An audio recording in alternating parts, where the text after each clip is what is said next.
దేశంలోని ప్రముఖ ఐటీ సంస్థ టాటా కన్సల్టెన్సీకి కోట్ల రూపాయల దెబ్బ తగిలింది. టాటా గ్రూప్ నకు చెందిన ఐటీ కంపెనీకి అమెరికా కోర్టు కోట్ల రూపాయల మేర భారీ జరిమానా విధించింది. ఈ సమాచారాన్ని కంపెనీ స్వయంగా కలిగి ఉంది. వాస్తవానికి అమెరికన్ ఐటీ సేవల సంస్థ డిఎక్స్పీ వాణిజ్య రహస్యాన్ని దుర్వినియోగం చేసినందుకు టీసీఎస్ పై అమెరికన్ కోర్టు $194 మిలియన్ అంటే భారత కరెన్సీలో 1620 కోట్ల రూపాయలు జరిమానా విధించింది. 2018లో అమెరికా బీమా కంపెనీ ట్రాన్స్ అమెరికా నుండి టీసీఎస్ $2.5 బిలియన్ విలువైన ఒప్పందాన్ని పొందింది.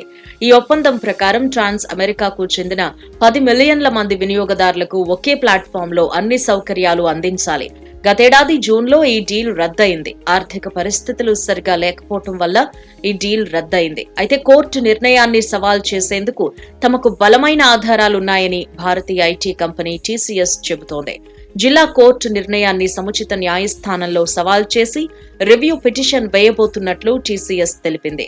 జూన్ 14, 2024న కోర్టు సంబంధిత ఆర్డర్ను స్వీకరించినట్లు టీసీఎస్ చెబుతోంది. భారీ జరిమానా విధిస్తూ న్యాయస్థానం తీసుకున్న నిర్ణయం తమ కంపెనీపై ఎలాంటి ఆర్థిక ప్రభావం చూపబోదని టీసీఎస్ భావిస్తోంది. తన ప్రయోజనాలను పరిరక్షించడానికి ఈ కోర్టు ఆర్డర్ నుండి తలెత్తే న్యాయపరమైన సవాళ్లను ఎదుర్కొనేందుకు అవసరమైన చర్యలు తీసుకునేందుకు కంపెనీ సిద్ధమవుతోంది. రివ్యూ పిటిషన్ ఛాలెంజ్ తర్వాత నిర్ణయం తమకు అనుకూలంగా వస్తుందని టీసీఎస్ భావిస్తోంది.